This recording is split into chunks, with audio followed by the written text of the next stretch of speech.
Bonjour mes chers élèves de la première année. Alors on va terminer notre leçon, la formation des roches sédimentaires. Et, on a parlé des trois premières étapes de la formation des roches sédimentaires. On a parlé premièrement de l'érosion. L'érosion qui donne un résultat, les produits d'érosion qui se transportent par le vent ou bien par l'eau. Puis la troisième étape, c'est la sédimentation. Les particules transportées se déposent et on a parlé de trois types de dépôts, soit les dépôts détritiques, ou bien les dépôts d'origine chimique, ou bien les dépôts d'origine biochimique. Après la sédimentation, l'accumulation des dépôts provoque la formation des roches sédimentaires. C'est la quatrième étape, la diagénèse. Alors dans cette séquence, on va étudier le passage du dépôt des sédiments à la roche sédimentaire. Ça veut dire qu'on va expliquer comment la diagénèse se fait ou bien comment les sédiments se transforment en roches sédimentaires. Alors, comme on a dit, au cours du temps, les sédiments s'accumulent, superposés. Les sédiments sont peu à peu transformés en roches sédimentaires cohérentes et compactes.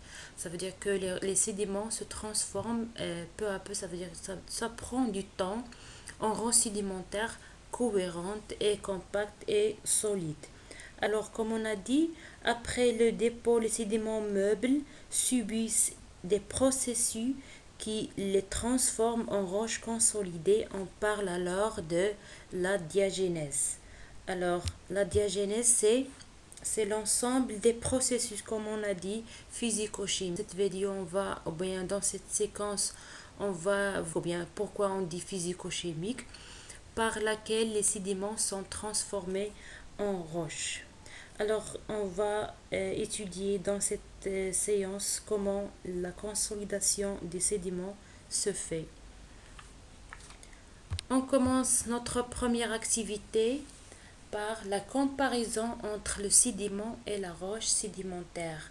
Et on va étudier l'exemple de sable et aussi de grès. Alors le sable, c'est une roche meuble, c'est l'ensemble de petits grains minéraux séparés comme vous observez ici. Alors il s'agit des grains séparés. Le grès, c'est une roche sédimentaire consolidée ou bien compacte. Elle est formée de petits grains aussi, mais ces grains sont unis ou bien liés entre eux.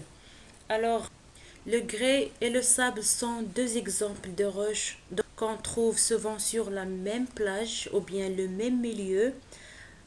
Cette présence simultanée de ces deux roches dans le même site ou bien dans le même milieu n'est pas due au hasard, mais elle montre qu'il y a une relation entre les deux roches. Alors la présence de ces deux roches dans le même milieu signifie qu'il y a une relation entre ces deux roches et aussi les caractéristiques de ces deux roches nous justifient aussi qu'il y a une relation entre le sable et le grès.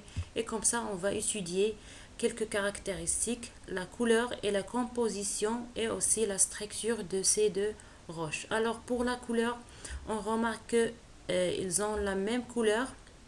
Pour la composition, on remarque aussi qu'ils sont composés de même composition. Alors, le sable est composé de petits grains et aussi le grès il est composé de petits grains. Mais la différence, c'est la structure. On remarque ici que le sable il est composé de grains séparés et le grès il est composé de grains liés entre eux.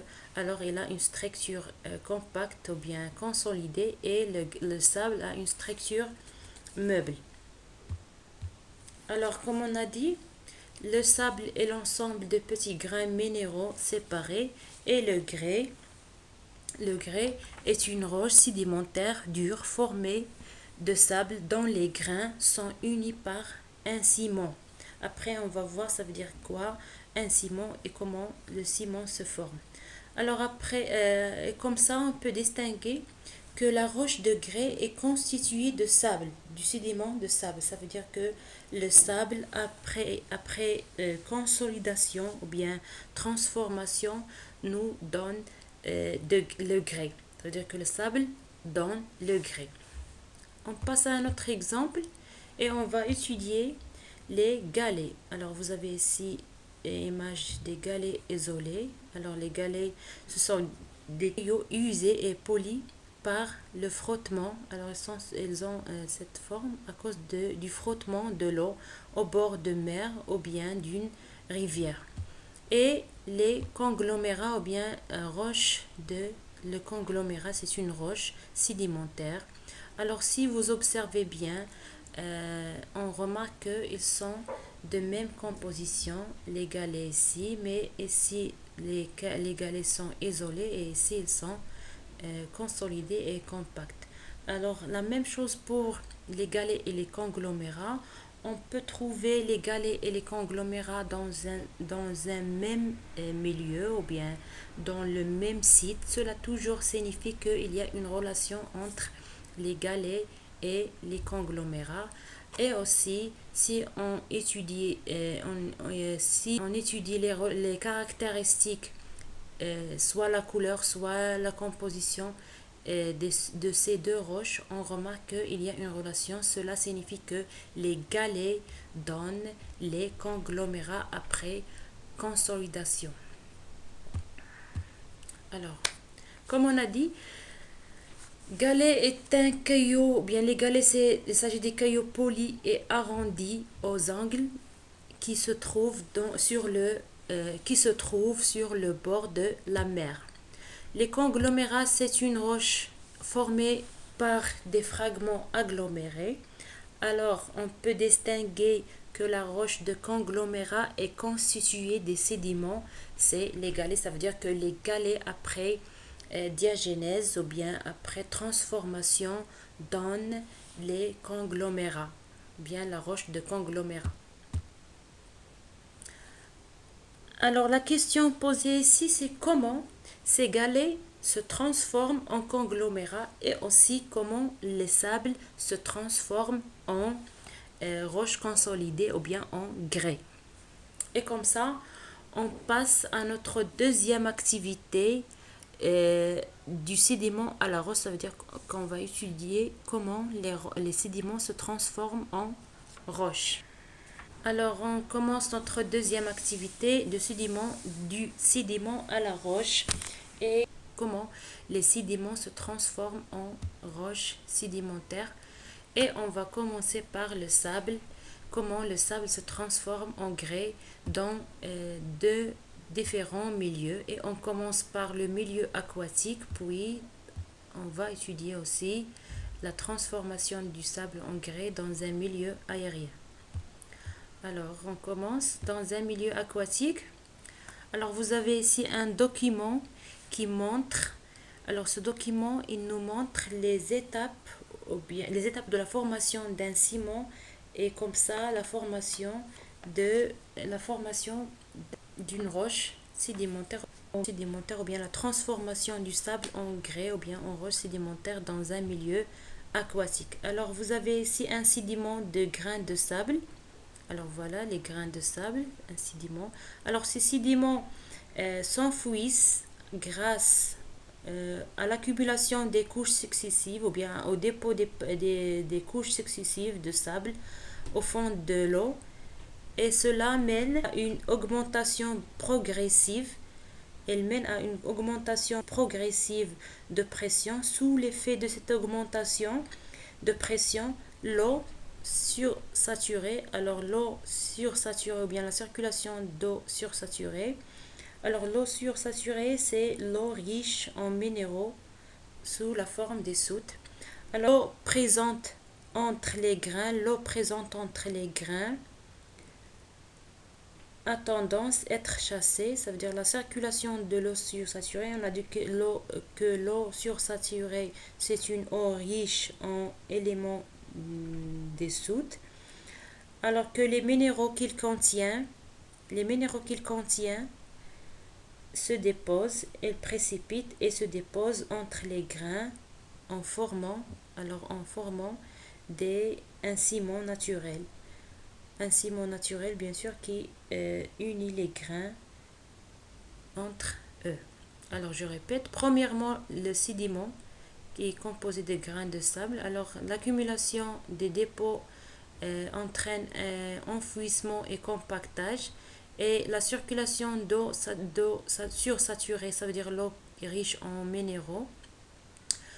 Et la circulation, ça veut dire l'empêchement de l'eau, entraîne le dépôt des particules ou bien des éléments chimiques qui forment un ciment naturel qui relie entre les particules. C'est la cimentation.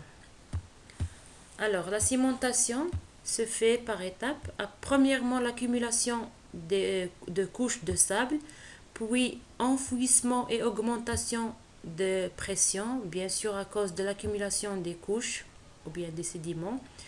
Et cela entraîne l'eau et chasser, ça veut dire l'échappement de l'eau entre les particules et l'eau qui contient bien sûr les éléments chimiques. Ces éléments, après échappement de l'eau, ces éléments se déposent et forment un ciment qui lie entre les grains libres. Alors on passe maintenant à un autre milieu aérien. Comment la transformation du sable en grès dans le milieu aérien. Alors vous avez ici un document qui représente la formation, les étapes, ou bien la formation de grès dans une dune de sable. Alors on a dit que les dunes de sable se forment dans les milieux désertiques grâce au vent. Alors ici vous avez le document qui représente les étapes, ou bien la formation de grès dans une dune de sable. Alors les dunes de sable dans les milieux désertiques, vous remarquez ici dune de sable, couche imperméable et l'eau de pluie. L'eau de pluie plus le gaz carbonique donne l'eau qui est riche en minéraux, calcium, etc. Des éléments chimiques, des sous, tels que le calcium, le sodium et le chlore. Alors, sous l'effet de l'évaporation, ou bien sous l'effet de la chaleur, l'évaporation entraîne un dépôt de ces éléments chimiques qui jouent le rôle d'un ciment entre les particules et comme ça, le grès se forme. Alors, je répète, les dunes avec l'eau des pluies riche en éléments chimiques tels que le calcium, le sodium, le chlore. Après l'évaporation, bien sûr sous l'effet de la chaleur, après l'évaporation, les roches, ou bien après l'évaporation, entraîne un dépôt de ces éléments chimiques formant un ciment qui relie entre les grains de sable en formant bien sûr une roche sédimentaire appelée grès. Alors, comme on a dit, le dépôt premièrement des sables, l'eau avec l'eau de pluie qui contient des éléments chimiques, l'eau contient des éléments chimiques dissous. Après l'évaporation, ces éléments chimiques se déposent en formant un ciment et comme ça, la formation d'un ciment aboutit à la formation d'une roche sédimentaire appelée grès dans un milieu aérien ou bien désertique. Alors on passe maintenant à un autre exemple de la transformation des roches sédimentaires et on va étudier ici l'exemple de l'argile, alors argile rouge. Toujours si on compare les deux roches, on remarque qu'il y a des points communs entre ces deux roches. Alors la couleur, ils ont la même couleur rougeâtre. La composition aussi, ils sont composés de grains fins comme vous observez ici. La structure de l'argile est meuble et la structure de l'argilite compacte. Il y a d'autres caractéristiques communes entre ces deux. Si on ajoute par exemple de l'eau sur l'argile, on obtient une pâte argileuse. Et si on ajoute aussi de l'eau sur l'argilite et on frotte un petit peu l'argilite, on obtient une pâte argileuse. Tout ça montre qu'il y a une relation entre ces deux roches. Ça veut dire que l'argile donne l'argilite. Mais ici, pour l'argile et l'argilite, la transformation se fait sans cimentation ou bien sans formation de ciment.